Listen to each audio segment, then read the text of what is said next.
palabra para aprovechar el tiempo. Quiero que abra su Biblia en la primera carta del apóstol Pablo a los Corintios, capítulo 4, versículo 14 y 15.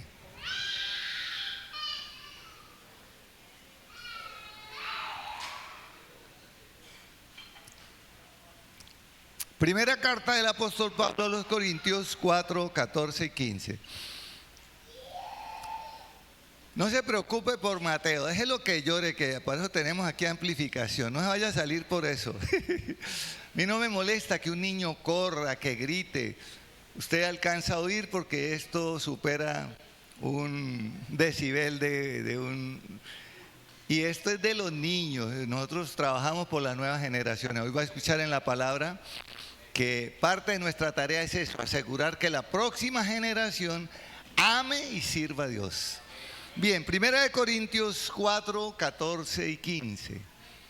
Vamos a leer la palabra del Señor en el nombre del Padre, del Hijo y con la unción del Espíritu Santo. No escribo esto para avergonzaros, sino para amonestaros como a hijos míos amados. Porque aunque tengáis 10,000 años en Cristo, no tendréis muchos padres, pues en Cristo Jesús yo os engendré por medio del Evangelio.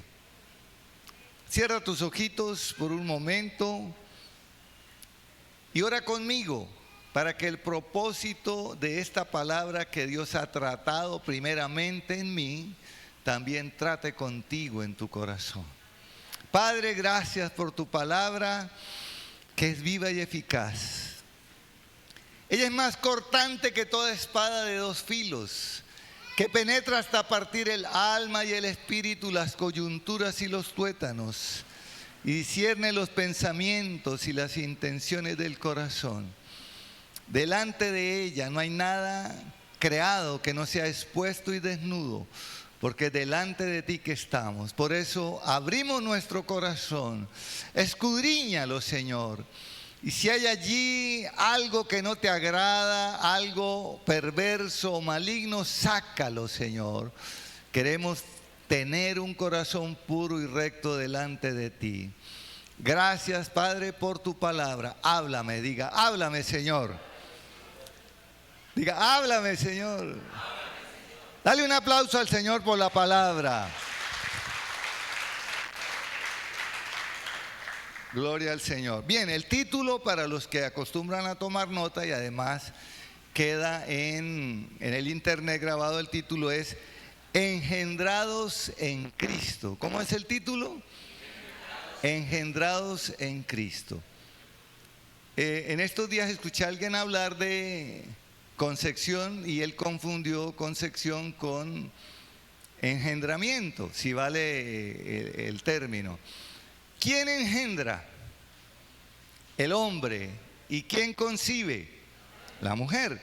O sea que el hombre concibe, aporta, y la mujer recibe, concibe, y luego viene el nacimiento. Esto tiene una profundidad extraordinaria, que cuando nosotros la logramos comprender, nuestra vida tiene que cambiar necesariamente. Ahora, ¿cuál es el contexto de esta palabra? El contexto es muy simple. Pablo era un fundador de iglesias y los corintios eran una de tantas iglesias que él fundó en uno de sus viajes misioneros. ¿Usted recuerda que en uno de los viajes a él lo encarcelaban, lo azotaban, lo apedreaban, lo querían matar los mismos judíos? O sea, Pablo sufrió persecución como la que él produjo antes de convertirse, porque él era un perseguidor de la iglesia. Pero él amaba a su iglesia, por eso a los corintios lo llama mis hijos amados, mis amados hijos. Y él no lo hacía como un protocolo, lo hacía porque de verdad amaba la obra que el Señor había hecho en estas personas. Pero los corintios tenían un problema, que eran ricos y eran orgullosos. Pregunto, ¿es malo ser rico? No, No, Dios no quiere que vivamos en pobreza, ni en miseria, ni en escasez. No es malo ser rico. Pero el problema es cuando se es rico y se es orgulloso, prepotente, dedo parado. En estos días dijo una predicadora costeña, dijo cris cris, así dicen en la costa, cris cris. O sea que la riqueza no es mala, lo malo es el uso que yo doy o cómo me comporto cuando vienen las riquezas. Yo he tenido la oportunidad de conocer gente muy rica en Colombia y en Venezuela, gente de verdad rica, gente humilde. Como también he visto lo contrario, gente muy pobre, orgullosa, al punto que uno le va a dar algo y le dice: ¿a usted quién le dijo que yo estoy pidiendo? O sea que la pobreza y la escasez no tienen nada que ver con la humildad. Cuando hay gente humilde, humilde. Entonces, Pablo está hablando de una iglesia que era rica y era orgullosa, prepotente. Y lo más tremendo era que ellos se avergonzaban de Pablo, porque ellos, como eran ricos y orgullosos, pensaban que la vida austera de Pablo, que los encarcelamientos y que todo era un mal testimonio para su ministerio. O sea, ellos tenían un concepto equivocado del reino de los cielos y pensaban que uno caminando con el Señor nunca le va a ocurrir nada malo. Y resulta que sí, nos pueden ocurrir cosas malas, y si no, lea el libro de Job. Como un hombre justo, recto, temeroso de Dios y apartado de mal, le suceden cosas malas.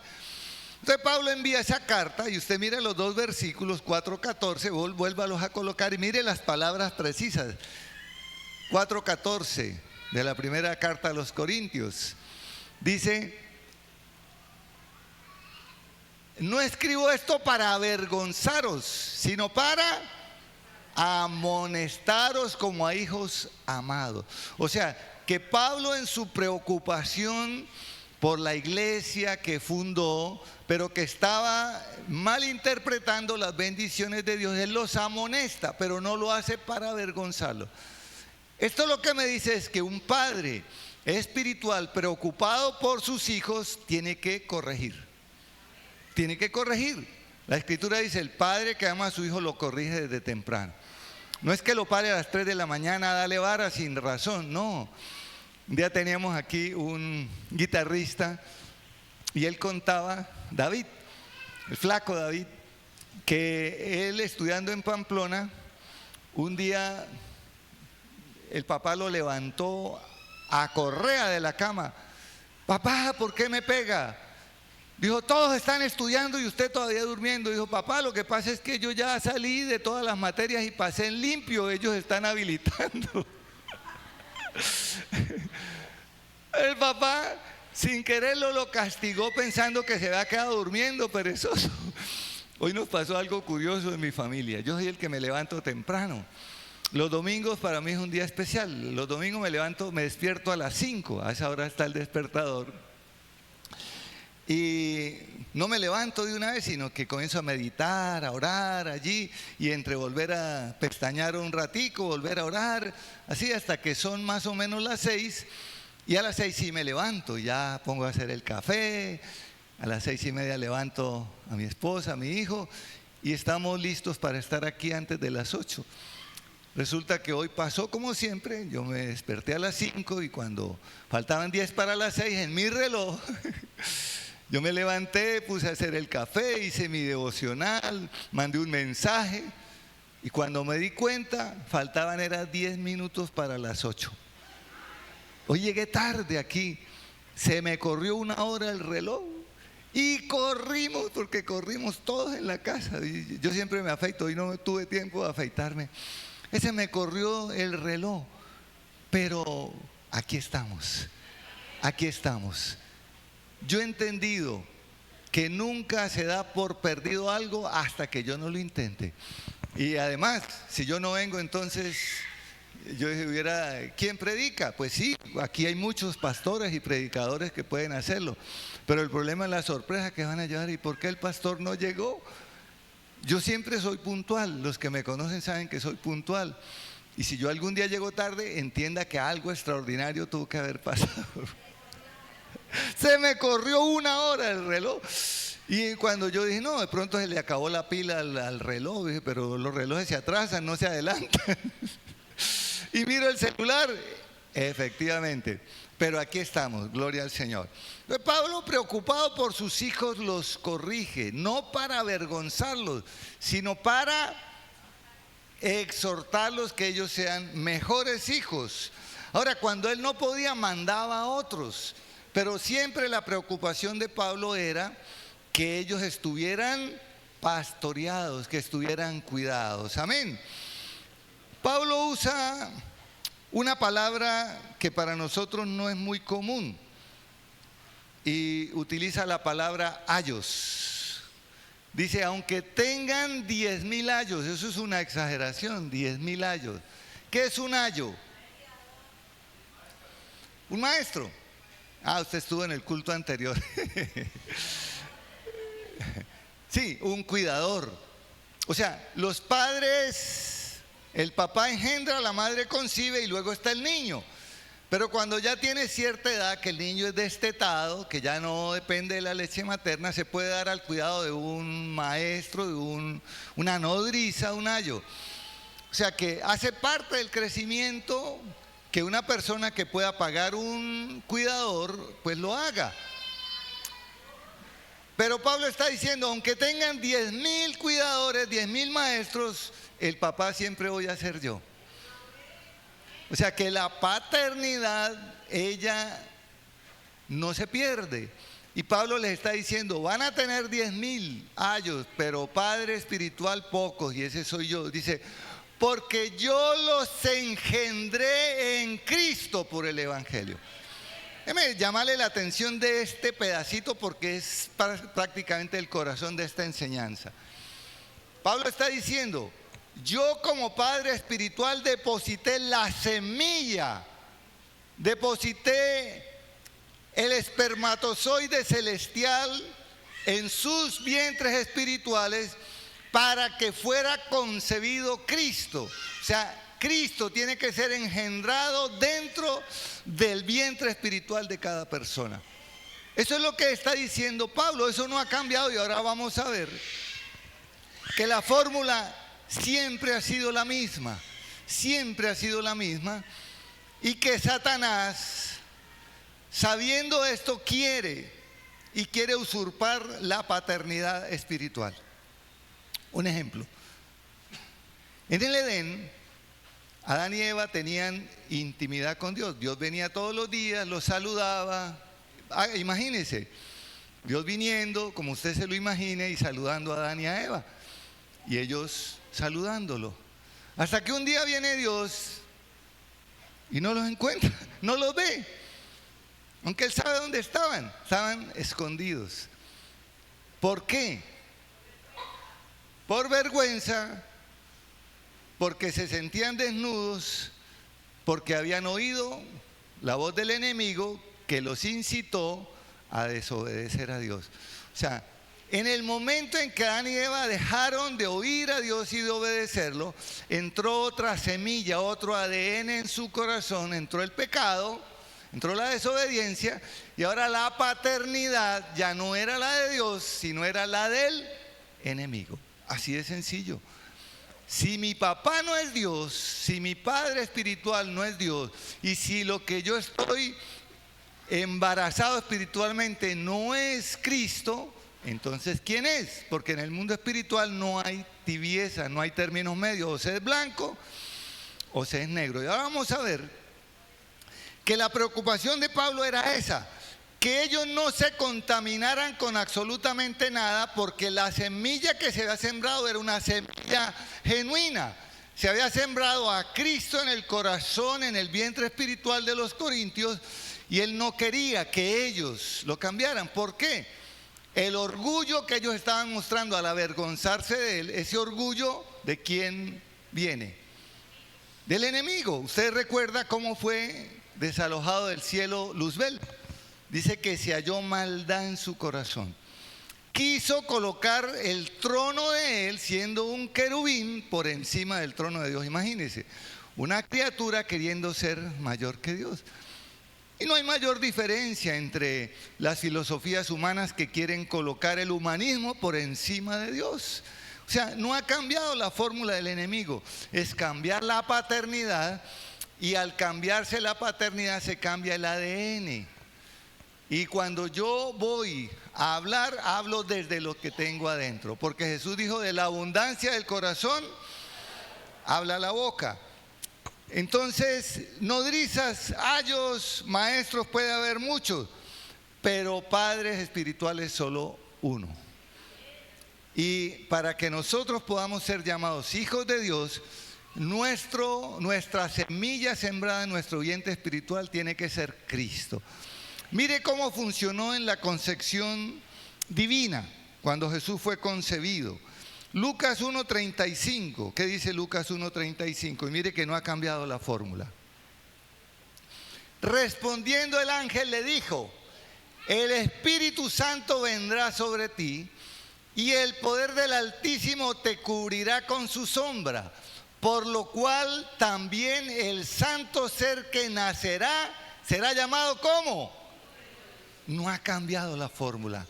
Para que yo sea un hijo de Dios, tengo que permitir que eso mismo suceda, que venga el Espíritu Santo y engendre en mi vientre espiritual a Cristo.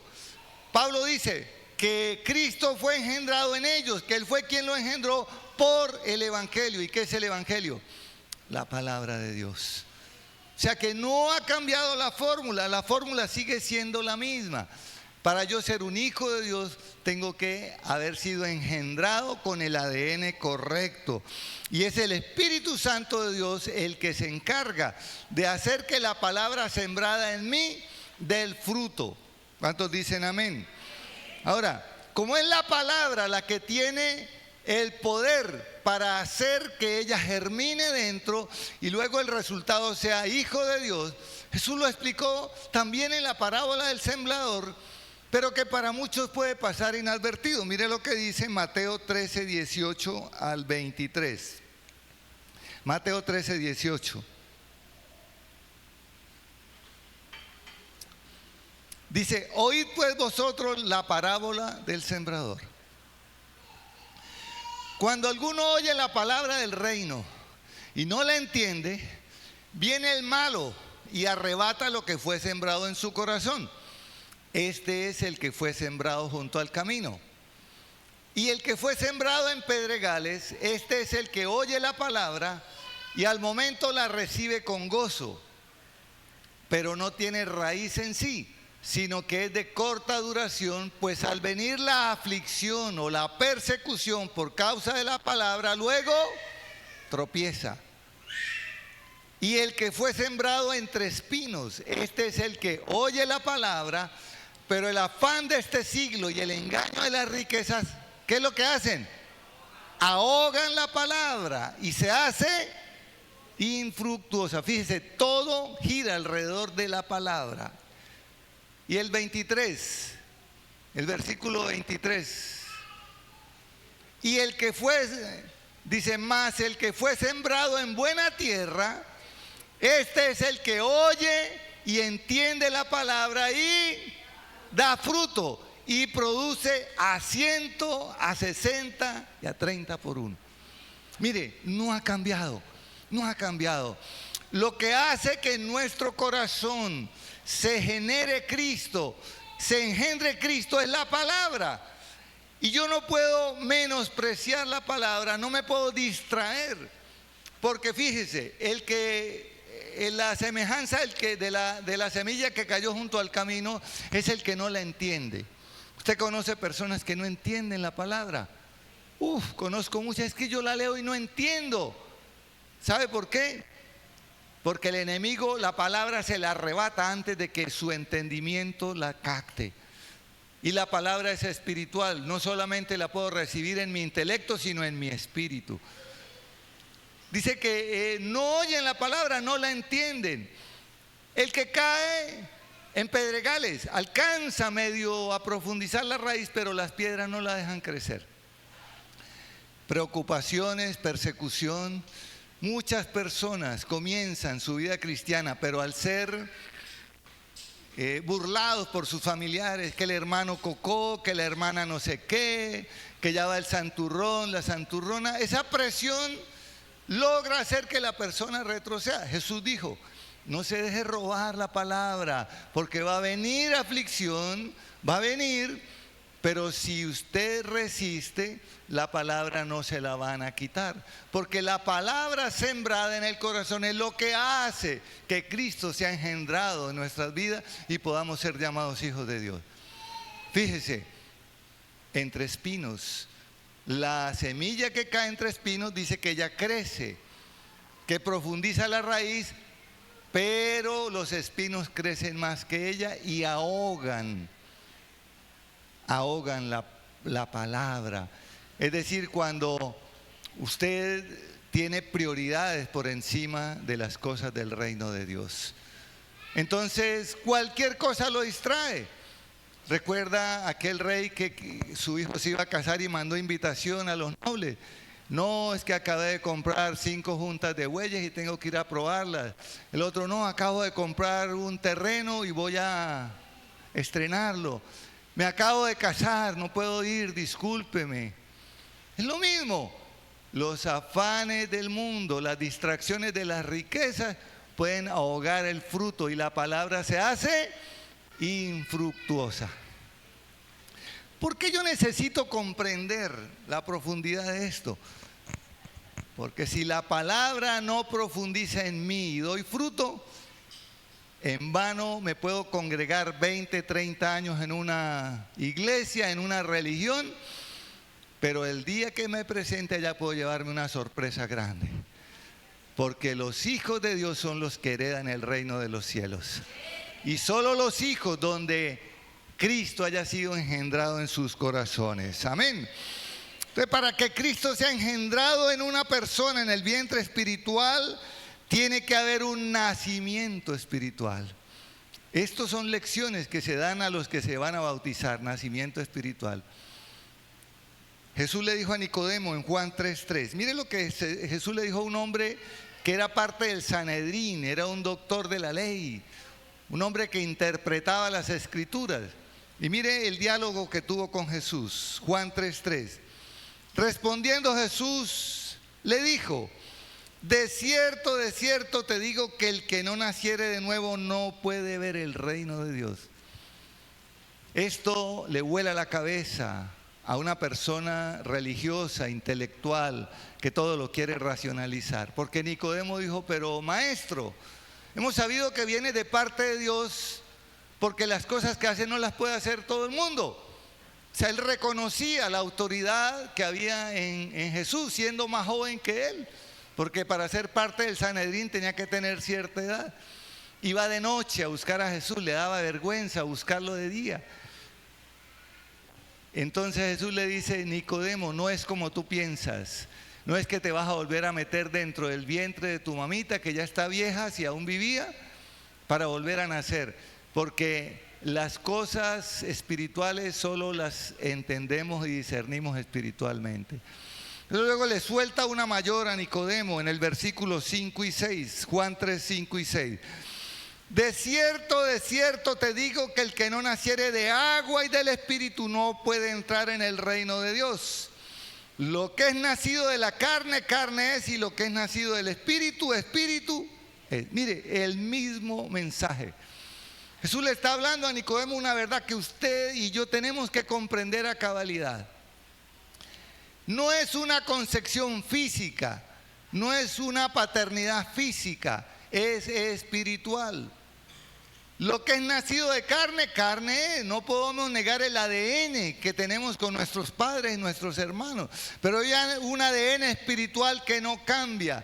Y si yo soy embarazado con ese ADN, va a crecer Cristo en mí. Y si Cristo crece en mí, voy a dar fruto. Porque el fruto tiene que verse. No es por pertenecer a una religión. Nicodemo pertenecía a los fariseos, era un principal de ellos, pero no había nacido de nuevo. Y el nacimiento no es físico, no voy a cambiar físicamente.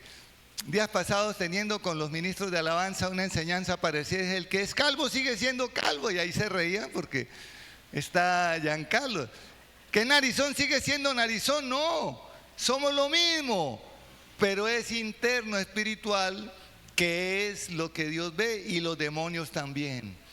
Ellos saben quién es y quién no, porque en el mundo que ellos se mueven, y si nosotros nos movemos en el mundo espiritual, ellos van a identificarnos también.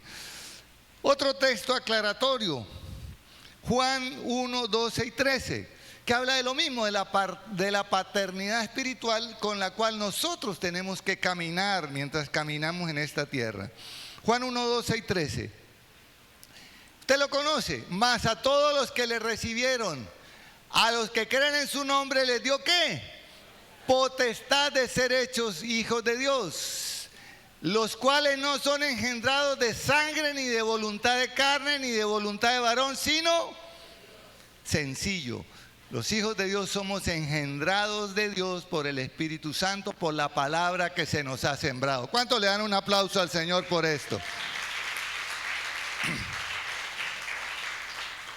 Pablo, que fue perseguidor de la iglesia, cuando él se convirtió, entendió perfectamente, porque las escrituras para él estaban veladas.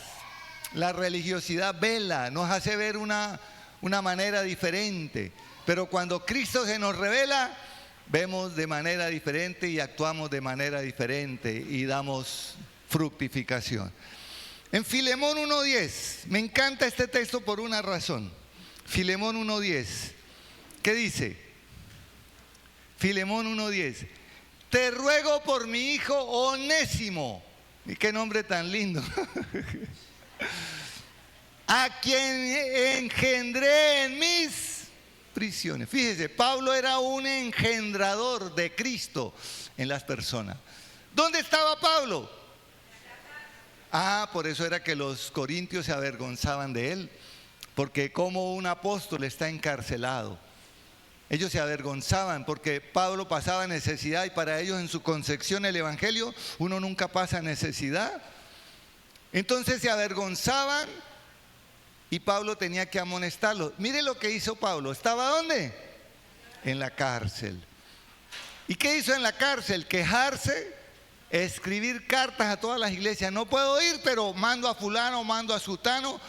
El hombre era un administrador de las riquezas y de los tesoros y de los dones del reino de los cielos. Y estando en la cárcel se ganó a otro preso. ¿Cómo se llamaba el preso? Onésimo. Onésimo. Y Onésimo era un fugitivo, era un esclavo que se había volado de su amo. El amo era Filemón, que era un cristiano. Entonces, como Pablo se lo ganó en la cárcel, se lo vuelve a mandar, se lo manda y le dice: ahí te mando a mi hijo Onésimo. Se equivocó, pero ya se arrepintió, ahora es hermano tuyo. Fíjese, Pablo era un hombre productivo aún estando en la cárcel. Pablo era un hombre productivo y él engendraba a Cristo en el vientre espiritual de todas las personas que él tenía la oportunidad de hacerlo. O sea que el sembrador de la palabra tiene una gran importancia. Es Dios a través del Espíritu Santo usando a una persona que es quien propicia la formación del carácter de Cristo en el nuevo creyente a través de la palabra. Aquí voy a hacer un paréntesis. Cuando yo me convertí, estábamos en los locales, ahí está Omaira, el hermano Alirio, y hay más hermanos que estuvieron en los locales. Personas, líderes que habían en ese momento, hacían cosas malucas. Y eran personas que llevaban más tiempo que yo estaba nuevo. Entonces yo un día le dije al pastor Jaime, ¿qué pasa con esto? El pastor Jaime me dijo algo que nunca se me ha olvidado: no han nacido de nuevo. No han nacido de nuevo. Se puede estar todo el tiempo que se quiera en una iglesia, ser fiel en todo, pero si yo no nazco de nuevo, mi carácter seguirá siendo el mismo. Yo necesito que mi carácter sea el carácter de Cristo. O sea, el engendrar a Cristo en mi corazón tiene que mi carácter responder de manera diferente a como lo hacía antes. Entonces, la palabra sembrada en el corazón de cada creyente es la palabra que debe ser oída y atesorada sin distracciones para luego ponerla por obra Y cuando esto ocurre hay fructificación. ¿Qué es lo que hay?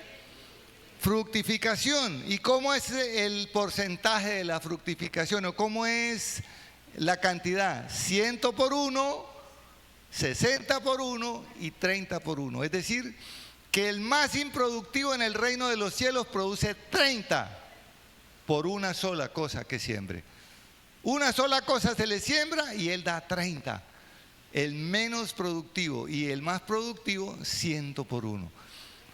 O sea que el hecho de producir poco no es que no sea productivo. Poco no es nada, poco es poco, pero es algo. Lo poco en Dios no se puede menospreciar, porque lo poco en las manos de Dios se multiplica, como aquellos 5 panes y pececillos que alimentaron multitudes. De pronto su vida para usted puede parecer que es poco, pero en las manos de Dios usted puede ser altamente productivo. ¿Lo puede creer? Debemos entender que no somos engendrados por voluntad de varón, sino por voluntad de Dios. Fue Dios el que tuvo en su corazón el llamarnos, el buscarnos y el sembrar en nuestro corazón a Cristo. No ha cambiado la fórmula. Dios usa lo natural para revelar lo espiritual o sobrenatural. Algo tan sencillo como la concepción humana, Dios lo usa para explicarnos que así como hay un nacimiento físico, también hay un nacimiento espiritual y al cual yo puedo acceder si no me distraigo, si escucho y practico correctamente la palabra de Dios. La creación visible muestra la gloria y magnificencia de Dios. Los discípulos, cuando el Señor, el rico, el Señor le dijo, vende todo lo que tiene, dalo a los pobres y sígueme. El rico se fue triste, ¿cierto? Eso dice la palabra. Entonces los discípulos dijeron, entonces, ¿quién puede ser salvo? Y Jesús dijo, para los hombres, para lo que para los hombres es imposible, para Dios es posible.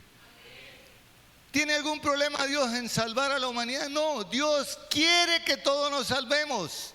De hecho, por eso es que se predica en todos los idiomas, ya hay Biblias en todos los idiomas y lenguas del mundo prácticamente, porque Dios no quiere que nadie se pierda, que todos sean salvos. Pero para salvarnos hay un paso inicial, se llama el arrepentimiento. Y déjeme decirle que sin arrepentimiento nos metemos mentiras. Todos los días pecamos. Y el que diga que no ha pecado es mentiroso y hace mentiroso a Dios. Eso dice la palabra del Señor. O pecamos porque hacemos cosas malas o pecamos porque dejamos de hacer las buenas que podríamos haber hecho. Déjeme decirle que esta palabra me ha tocado desde lo más profundo. Y me he tenido que arrepentir y arrodillarme, pedirle perdón a Dios, porque a veces uno piensa que uno es justo, que uno es perfecto. Y cuando viene a la palabra lo escudriña uno desde adentro y se da uno cuenta, como Isaías, cuando estaba delante del trono de Dios. Usted mira Isaías, capítulos anteriores, y dice, ¡ay de aquellos, ay de los otros! Y cuando él está en la presencia de Dios, dice, ¡ay de mí! Que soy un hombre pecador, inmundo de labios, en medio de un pueblo de labios inmundos. Pero Dios no nos deja allá en la inmundicia. Dice que un querubín toma con unas tenazas del altar de Dios un carbón encendido y viene y toca los labios de Isaías y le dice, esto ha tocado tus labios, ahora tu culpa ha sido quitada. ¿Será que eso es solamente para Isaías o también para mí? También para mí, pero necesito hacer lo que hizo Isaías, arrepentirse. ¡Ay de mí, Señor! Arrepentimiento continuo. La clave de la vida, de integridad y de santidad es eso. Todos los días nos equivocamos. Todos los días. Dije en el culto anterior a manera de chiste, pero es cierto. Hay 2 maneras de nunca equivocarse. ¿Las quiere conocer? Una, no hacer nada. Si usted no hace nada, nunca se va a equivocar. Se lo aseguro.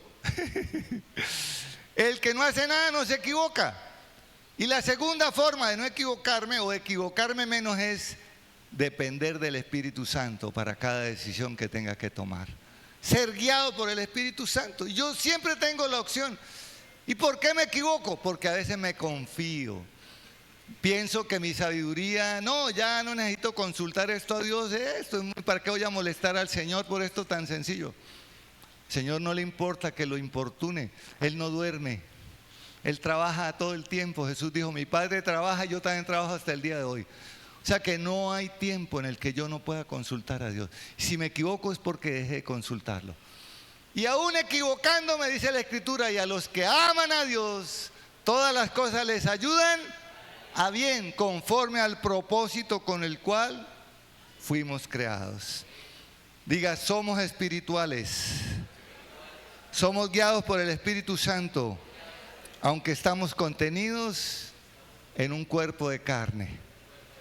No podemos desconocer que vivimos, nos movemos en un cuerpo de carne. Nos enfermamos, nos duele, nos coge el tarde. ¿Sí? Pero somos espirituales y tenemos al Espíritu Santo, que fue el que revivió nuestro espíritu para que ese nuevo nacimiento lo podamos disfrutar y lo podamos vivir. Para quien nace del Espíritu todo es nuevo. He aquí, dice 2 Corintios, todo el que está en Cristo, nueva criatura es. Las cosas viejas pasaron, todas son hechas nuevas. Para el que está en Cristo todo es nuevo y mira las cosas desde arriba. Cuando yo nazco de nuevo ya no miro las cosas desde la necesidad, desde el problema, desde la enfermedad, del faltante, sino que ahora las miro desde donde está Cristo sentado a la diestra del Padre. Hay una diferencia grande en mirar desde abajo y mirar desde arriba. Ahora puedo mirar desde arriba.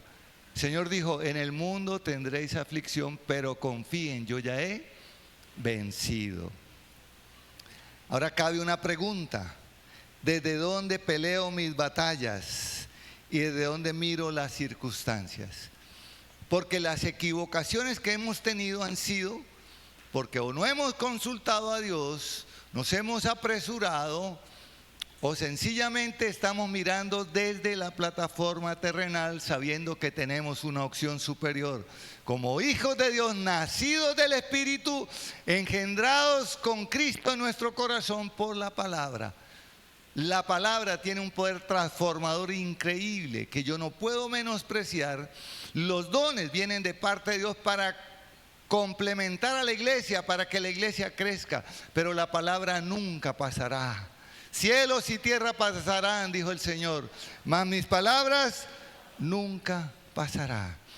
Hasta que no se nos revele esto del nuevo nacimiento y lo podamos vivir, seguiremos peleando nuestras batallas con armas terrenales. Pero necesito cambiar. Cuando el Señor le dijo a Moisés, Moisés, háblale a la roca. La primera vez le dijo, golpea la roca, y la roca dio agua. La segunda vez, cuando el pueblo se rebeló, el Señor le dijo, háblale. Y entonces Moisés se puso a arengar al pueblo, a regañarlos. Cuando uno está regañando a alguien como que se emociona, ¿cierto? Y le salen más regaños. Y le salen y le salen. Y en un momento de esa euforia del regaño, en vez de hablarle a la roca, Moisés la golpeó. Y la roca no dio agua. Entonces, como la roca no dio agua, le volvió a golpear. Y el Señor, por no avergonzar a Moisés, hizo que la roca diera agua. Pero lo que Dios quería hacer con Moisés era cambiarle el ministerio de la vara por el ministerio de la palabra. Usted sabe lo que es que cuando usted hable, lo que usted hable se haga en el mundo espiritual. Ministerio de la palabra.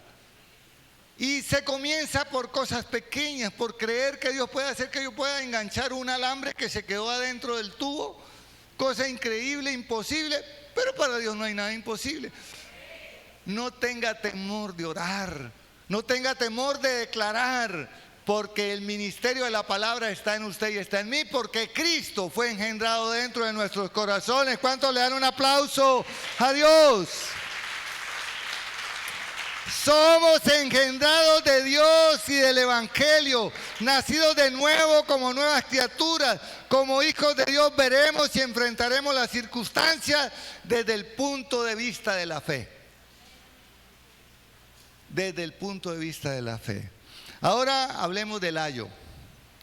Dijimos que el ayo era ¿quién? Un maestro, un cuidador. Cuando ya los papás pueden soltar al niño que ya es destetado, entonces lo puede tomar un maestro, un cuidador, un ayo. Pablo dice, puede haber 10,000 ayos. ¿Cuántos ayos pudimos haber tenido nosotros? Muchísimos, muchísimos. Yo tuve ayos. El hermano Alfredo Rivera, el hermano Carlos López, la pastora Gladys Castillo. Y yo me le pegaba a todo el que tenía algún conocimiento, porque yo no conocía nada. Y yo era una esponja y absorba, y absorba. El pastor Jaime Rodríguez nos daba en la madrugada hablando con él. Que yo les conté que después me quería retirar porque ya no me dedicaba al mismo tiempo. Pero ayos muchos, 10,000 dice Pablo. Pero padres espirituales solo uno. El que coloca la semilla en el corazón y ella comienza a dar fruto. O sea, no se nos puede olvidar esto. En la TLA, quiero que tomemos este texto, el texto de 1 Corintios 4:15, que es el que tomamos para iniciar. Quiero que lo mire para que usted vea la palabra que usan allí en esta traducción. Dice, ustedes podrán tener 10,000 maestros que los instruyan acerca de Cristo, pero padres no tienen muchos. El único padre que tienen soy yo, pues cuando les anuncié la buena noticia de Jesucristo, ustedes llegaron a ser mis hijos. O sea que es el evangelio predicado o enseñado por un ayo o por un padre espiritual mejor, el que comienza a producir la obra transformadora de nuevo nacimiento en una persona. Ahora, ¿son necesarios los ayos? Claro que sí, son necesarios. Mire, hay un texto en Hechos 9:10 que habla de una persona, un anónimo, que usted no lo va a encontrar en ninguna otra parte de la Biblia, que se ganó al mismo Pablo. Mire lo que dice Hechos 9:10 al 15. ¿Qué dice Hechos 9:10 al 15? Dice, había entonces en Damasco un discípulo llamado Ananías, a quien el Señor dijo en visión, Ananías. Y él respondió, ¿cómo respondió Ananías? Heme aquí, Señor. Siguiente. Y el Señor dijo, levántate y ve a la calle que se llama Derecha y busca en casa de Judas a uno llamado Saulo de Tarso, porque aquí él ora. Dios oye la oración de los que se arrepienten. Y ha visto en visión a un varón llamado Ananías que entra y le pone las manos encima para que recobre la vista. Pablo estaba ciego. Entonces Ananías respondió, Señor, he oído de muchos acerca de este hombre, cuántos males ha hecho a tus santos en Jerusalén. Y aún aquí tiene autoridad de los principales sacerdotes para prender a todos los que invocan tu nombre. Ahora mire lo que el Señor le contesta. El Señor le dijo, ve. ¿Cómo le dijo el Señor? Ve, porque instrumento escogido me es este, para llevar mi nombre en presencia de los gentiles y de reyes y de los hijos de Israel. Escúcheme, si no hubiera habido Ananías, no hubiera habido Pablo. Se necesita un ayo, se necesita un maestro, alguien que me guíe cuando yo estoy comenzando, para que me enseñe la doctrina. Todos lo necesitamos, los ayos son importantes. Nuestro pastor Satirio en este tiempo está hablando de nuevos comienzos. 50 años cumplió la iglesia, se celebró el jubileo, usted fue partícipe de él. Y estamos caminando en el año 1. Nuestro pastor se proyecta a otros 50 años. Él es consciente que en 50 años no va a estar vivo, pero quiere proyectar las nuevas generaciones. Y se necesitan ayos como Ananías para garantizar que las próximas generaciones se levanten con el ADN correcto engendrado en sus corazones.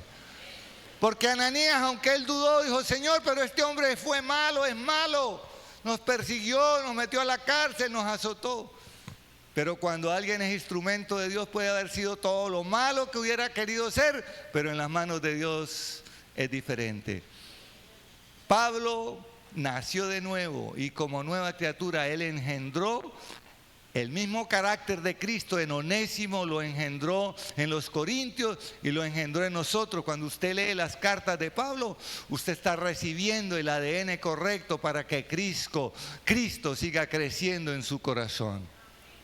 Ahora, Ananías, por su obediencia a Dios y por su comunión con el Espíritu Santo, fue el ayo de un perseguidor. Usted no subestime. Un día le escuché al pastor Pedro Delgado, que es el vicepresidente, que él oraba por Tiro Fijo. ¿Recuerdan a Tiro Fijo de las FARC? Dijo, yo oro por él. Dijo que él un día lo conoció siendo pastor en Chinácota. Tiro Fijo pasó por esa zona y habló con el pastor Pedro y hizo la oración de fe. Y uno dice, oiga, Tiro Fijo. Pero ¿habrá algo imposible para Dios? Ellos estaban allá creyendo que estaban haciendo lo correcto. Ahora, todo eso se ha corrompido, porque los ideales que manejaba esa gente ya no son los mismos de los que están ahora. Cuando la política, la politiquería toca eso, izquierda y derecha se corrompen. Pero no podemos menospreciar a alguien porque haya sido malo o perseguidor, así como en el caso de Pablo. ¿Cuál es la diferencia entre uno engendrado por Dios a través de sus obreros y uno ganado por una religión? La respuesta la da Jesús en Mateo 23:15. Mire lo que el Señor nos dice. ¿Cuál es la diferencia entre uno engendrado por Dios a través del evangelio de sus discípulos o uno por una religión? ¡Ay de vosotros, escribas y fariseos, hipócritas! Porque recorréis mar y tierra para hacer un prosélito, y una vez hecho le hacéis 2 veces más hijo del infierno que vosotros. ¿Qué era un prosélito? Un prosélito era una persona de una nacionalidad diferente convertida al judaísmo. Eso es lo que se llama un prosélito. El pueblo de Israel no entendió por qué Dios los escogió a ellos para que fueran luz, no lo entendieron. Ellos disfrutaron del poder, de la grandeza de los reyes, de Salomón, de David, pero no entendieron que Dios los colocó para que fueran luz a las otras naciones. Ellos señorearon de las naciones y no entendieron el propósito con el cual Dios los escogió. Entonces, los fariseos, que hacían parte de las religiones del judaísmo, habían 4, así bien importantes, eran los fariseos, los saduceos, los herodianos y los celotes. Celotes eran como los revolucionarios y hacían parte de las religiones judías. Cuando ellos se ganaban una persona, dice que recorrían mar y tierra para ganársela. ¿Y qué ADN le imprimían al nuevo convertido? El Señor lo dice, los hacéis 2 veces más hijos del infierno. O sea que las religiones como tal no salvan. Es más, la religión o las religiones, las 4 judaicas, nacieron en los 400 años de silencio de Dios para Israel. Porque en la esencia del corazón del hombre siempre hay una necesidad de Dios. Y al no tener Dios comunicación, no envió profeta, no envió palabra, entonces ellos se la inventaron. Hay gente que se inventa el Dios a su medida. Hay gente que se inventa o que recibe un Dios a su medida, que le acepte sus pecados, sus errores, y están cómodos, no quieren cambiar. Entonces la diferencia es que un discípulo que ha nacido de nuevo, que tiene en su corazón a Cristo engendrado, engendrará el mismo ADN en los siguientes discípulos. Yo no sé si usted alcanza a comprender la grandeza de esto. Yo necesito nacer de nuevo, no me puedo meter mentiras. Y el nacer de nuevo es dar fruto, y fruto bueno, para que cuando yo me gane una persona, ella no imite mis errores, sino que el ADN que yo siembre sea el correcto. Pero para que lo haga yo tengo que dar fruto. O sea, las cosas viejas tienen que pasar. Las nuevas generaciones están esperando la manifestación nuestra como ayos espirituales, porque se necesitan ayos como Ananías o también hayos como Pedro. Pedro también fue un hombre que ganó almas, imprimía en las personas, con errores y todo, porque usted ve que Pablo y Pedro tuvieron altercados.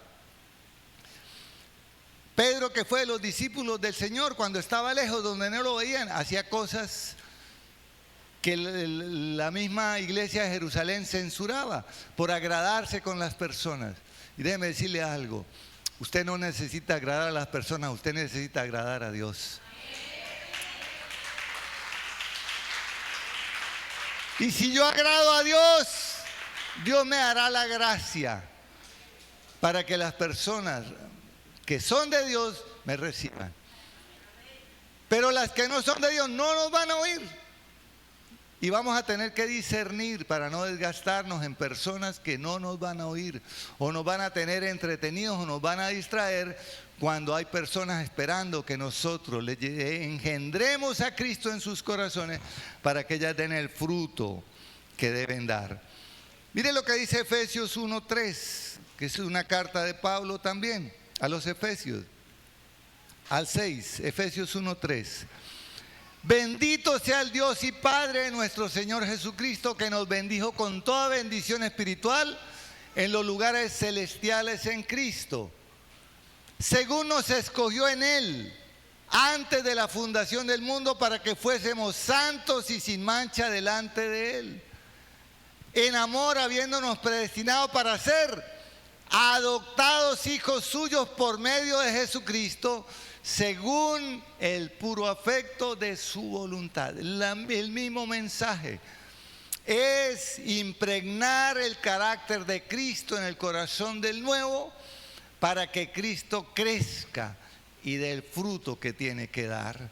No ha cambiado la fórmula, y cuando yo entiendo esto, tengo garantizado lo terrenal. Porque Él dice que nos bendijo con toda bendición espiritual en los lugares celestiales. Y lo material es sombra de lo espiritual. Cuando usted busca primeramente el reino de Dios y su justicia, las cosas materiales por las que el mundo se afana llegan a usted sin problema. Ahora hay ciclos, hay ciclos. Usted ve hoy al pastor Satirio en una camioneta nueva, pero hubo un tiempo en que iba en buseta o en un Volkswagen, un Volkswagen, que viniendo de Chinacota le hicieron una emboscada y los querían matar. El cura de Chinacota mandó a que los mataran, y el Señor de manera sobrenatural los guardó. O sea, hay un proceso, pero hay gente que quiere ya tener todas las cosas. No, no tenga afán, porque el afán de las riquezas es lo que nos lleva a cometer errores. La raíz de todos los males, el amor al dinero, a las riquezas. Ellas vendrán, no se preocupe, ya usted tiene la herencia. Un hijo de Dios es heredero, pero mi mayor herencia es el cielo. No menosprecio las cosas materiales, no las menosprecio, ellas tienen un valor, hay que apreciarlo, pero no puede ser lo más importante. Entonces tengo garantizado lo terrenal si busco y tengo primero lo de arriba, porque he nacido de nuevo. En la segunda carta de Pedro 1:3, Pedro también habla de lo mismo. Segunda carta de Pedro 1:3 y 4, dice: como todas las cosas que pertenecen a la vida y a la piedad nos han sido dadas por su divino poder, mediante el conocimiento de aquel que nos llamó por su gloria y excelencia, por medio de las cuales nos ha dado preciosas y grandísimas promesas, para que por ellas llegases a ser participantes de la naturaleza divina, habiendo huido de la corrupción que hay en el mundo a causa de la concupiscencia. Escúcheme, Pedro lo que está diciendo es que nos ha sido dado cosas sobrenaturales que podemos disfrutar en esta tierra por su divino poder. A Él le plació hacerlo. Ahora, no es el fin del evangelio las cosas materiales, ellas vendrán. Lo más importante es que como hijos de Dios tenemos promesas, y las promesas en Dios son sí y amén. Ninguna promesa de la Escritura caerá por tierra. Dios se encargará de cumplirla. Yo sigo orando por mis familiares que no conocen del Señor o que lo conocen de manera equivocada. No desmaye, no desmaye. Mientras ellos vivan, Dios los va a alcanzar. Usted no se preocupe cómo lo va a hacer el Señor. Usted siga orando y perseverando. Porque no es tarea humana, eso es tarea del Espíritu Santo. Efesios 1, 4 y 5. Mire lo que dice Pablo allí en Efesios 1, 4 y 5. Según nos escogió en Él antes de la fundación del mundo, para que fuésemos santos y sin mancha delante de Él, en amor, habiéndonos predestinados para ser adoptados hijos suyos, por medio de Jesucristo, según el puro afecto de su voluntad. No hay otra fórmula para ser adoptado hijo de Dios. Jesucristo tiene que ser engendrado en mi corazón.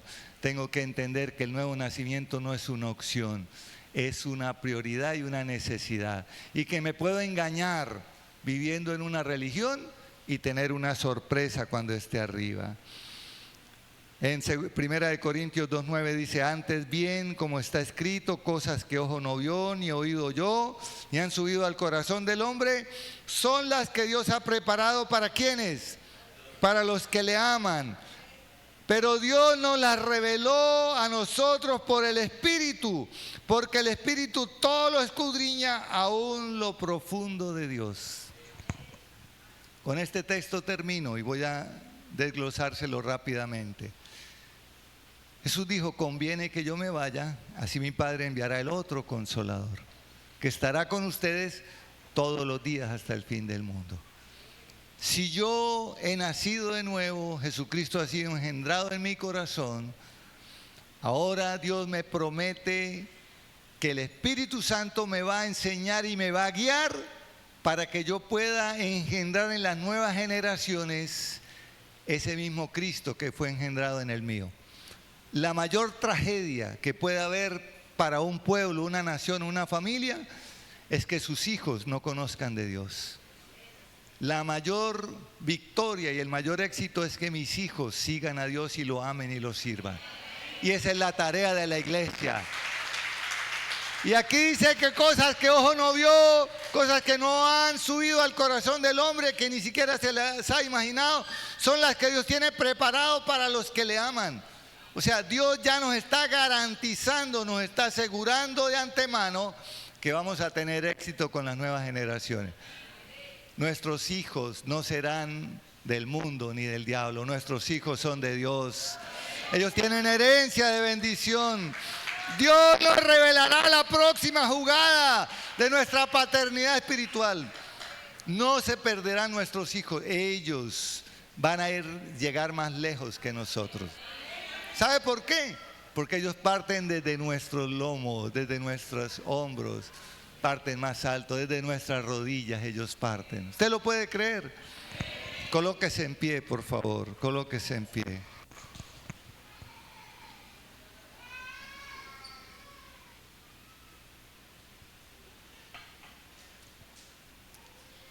En este tiempo que queda del año vienen unas capacitaciones para que usted se entere. La iglesia tuvo un cambio sutil en el nombre, no sé si usted se haya fijado. Ahora se llama Centro Cristiano Misión Global y cambió el logotipo. Tenemos que ponerlo ahí en ese nuevo vidrio que está recién puestecito. Cambió la esencia en el sentido de que ahora la iglesia es global. Si queremos abarcar el mundo, tenemos que comenzar por los de nuestra casa. La paternidad espiritual con nuestros hijos, nuestros discípulos y todas las personas que vengan a cobijarse bajo la luz de Cristo en esta casa. Pastor Satirio está hablando de discipulado responsable y trascendente. Es decir, no podemos descuidar a los nuevos convertidos. Tenemos que ser esos ayos, esos maestros, esas nodrizas que los guíen y engendren en ellos el ADN correcto como hijos de Dios. Levanta tus manitas al cielo. Padre, gracias por tu palabra que nunca regresará vacía, sino que hará todo aquello para lo cual tú la envías. Así como la lluvia y la nieve que descienden del cielo y riegan la tierra, la hace germinar y producir, y da semilla al que siembra y pan al que come, así tu palabra será prosperada en la vida de tus hijos y tus hijas. Señor, esta es una palabra que trasciende tiempo y espacio y que necesitamos entender y vivir para que nuestras vidas fundadas sobre la roca, el oír y obedecer tu palabra es la roca que nos sostiene. Jesucristo es la roca. Podamos impregnar el ADN correcto en las nuevas generaciones. Cristo es la semilla, la palabra sembrada a través del Evangelio en sus corazones dará fruto. De nuestras generaciones no se perderá ninguno. Nuestros hijos, nietos, bisnietos, todas las generaciones que se levanten de nosotros tendrán el ADN correcto de hijos e hijas de Dios y darán el fruto. Ayúdanos para no ser tropiezo. Ayúdanos para ver desde donde tú ves, desde los lugares celestiales donde está Cristo sentado a la diestra del Padre.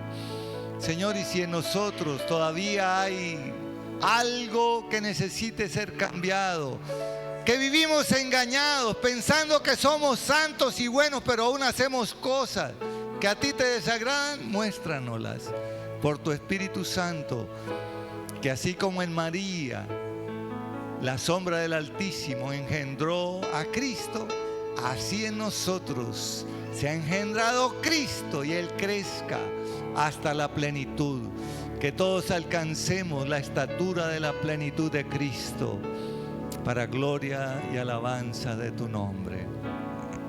Bendigo a tu pueblo y lo despido en paz a sus casas, con toda bendición del cielo, en el nombre del Padre, del Hijo y del Espíritu Santo. Amén. Amén. Dios les bendiga.